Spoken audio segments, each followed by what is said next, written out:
Well, friends, I'm Dr. S.P. Mahto, Department of English, Marwari College. Today I'm going to take class of Sem 2, B.A Part 2 English, paper C3. Today I am going to take the poem The Orphan Girl by Henry Louis Vivian derozio. The poem goes like this. She was yet young and fair, but oh, she seemed marked for much. Oh, is this unpitying world, poor friendless wanderer. So in the beginning, the poet had just mentioned these three lines about what is going to happen in the upcoming poem. The poem, which consists of two paragraphs, the one carrying 12 lines and the second stanza is having 14 lines. So let's begin with the first paragraph.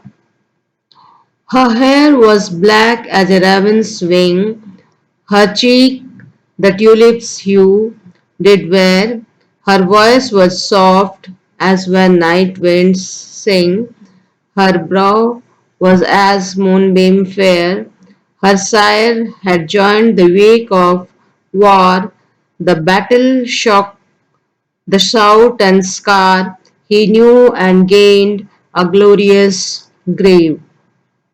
Such is the garden of the brave, her anguished mother's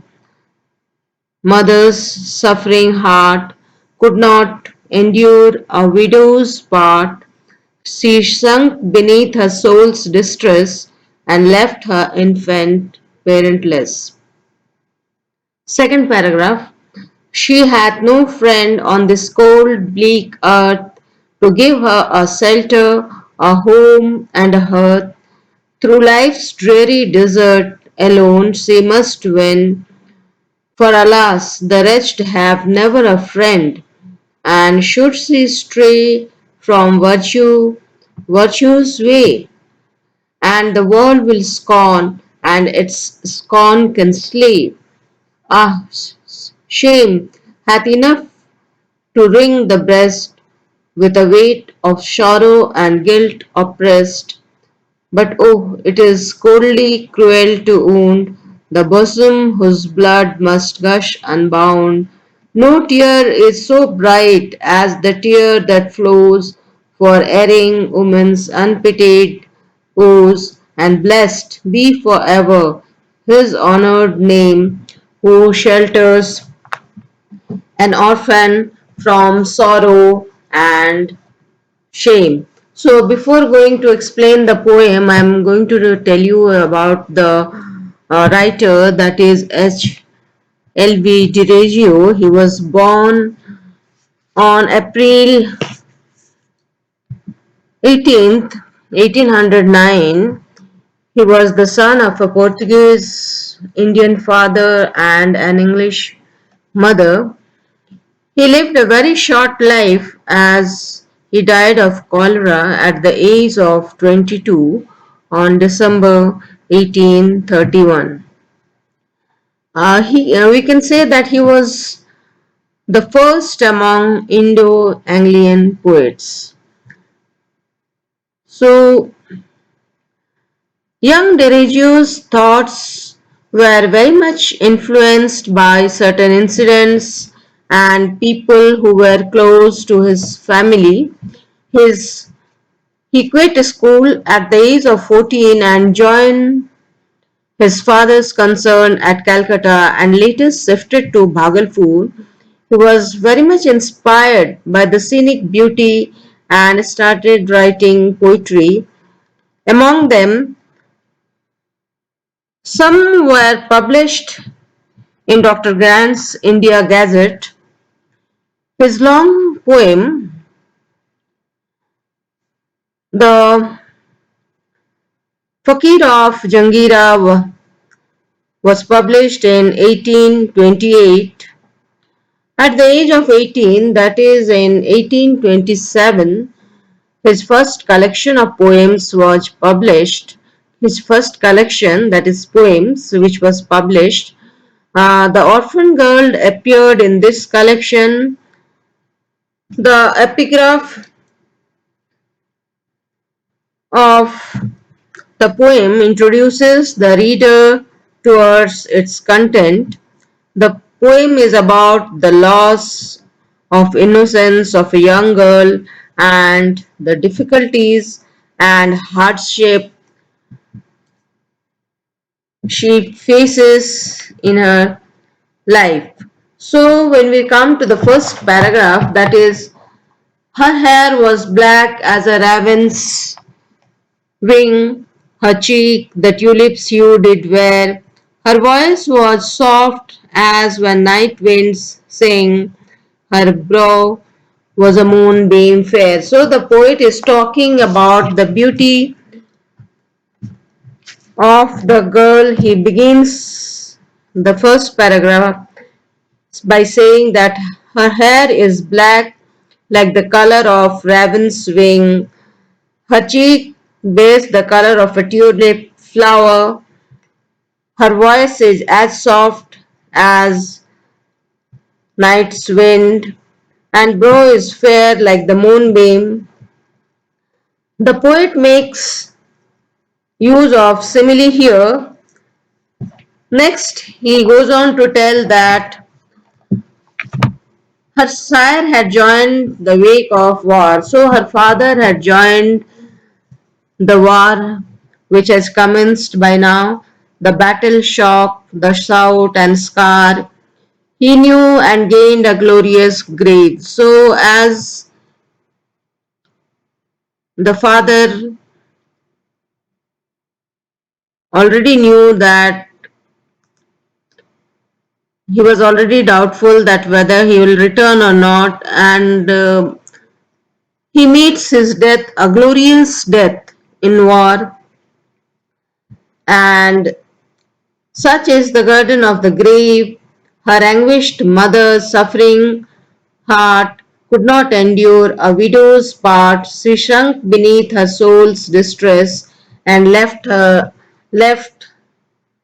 infant parentless. So we see that her father, who had joined the army during the week of war, he was well aware of what happens in the battlefield. As usual, he meets his death. His death was glorious. We can say a death of a warrior who served for the country. Her mother was she could not bear the shock of her father's death, and she was so shocked that due to the shock and sorrow caused by the death of her husband, she must be thinking that she could not lead a widow's life, and she also died of a heart attack. The poet wants to draw our attention towards the pathetic condition of widow at that time and all the superstitious beliefs against them. By her death, the poor girl was left alone to survive in this world. So, next, coming to the second paragraph, here the poet says, she has no friend on this cold, bleak earth to give her a shelter, a home, and a hearth. Through life's dreary desert alone she must wend, for alas, the wretched have never a friend. So we see that the poet wants to say that she is left in this pitiless world. She is alone. She has no friend. In the he goes on to describe the tragic life of this orphan girl who is without friend. She doesn't have a shelter. She cannot expect shelter from anyone, as she has no one in this world for her. This world has turned cold and bleak. She doesn't have anyone to stand by her side. She never had any friend to support her in her need. So, next paragraph is, and should she stray from virtue's way, and the world will scorn, and its scorn can slay. Ah, shame hath enough to wring the breast with a weight of sorrow and guilt oppressed. But oh, it is coldly cruel to wound the bosom whose blood must gush unbound. No tear is so bright as the tear that flows for erring woman's unpitied woes, and blessed be forever his honored name, who shelters an orphan from sorrow and shame. So in the in this paragraph, the poet says that falling upon the circumstances, the girl might opt her own way by straying from the so-called by straying from the path of so-called virtue.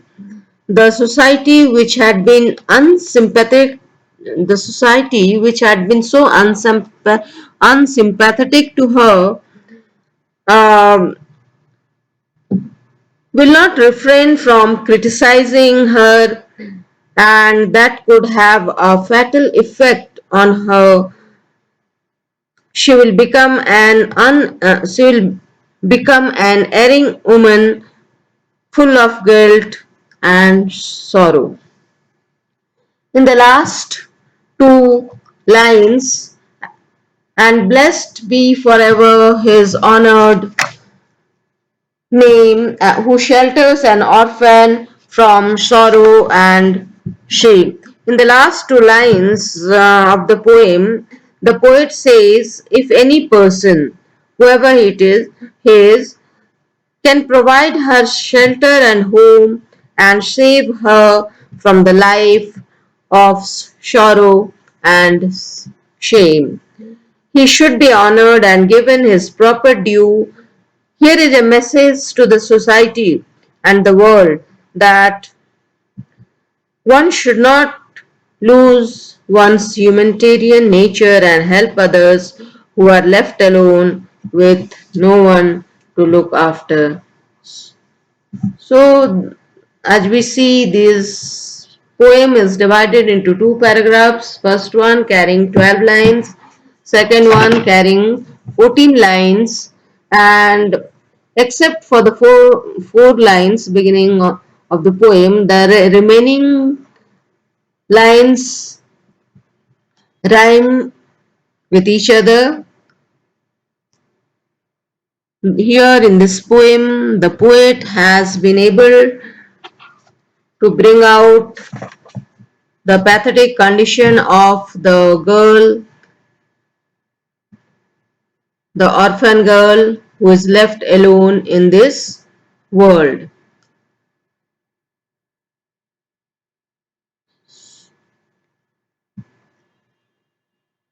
And a small girl having no one to look after her, how she will survive, that is also a point of question. The poet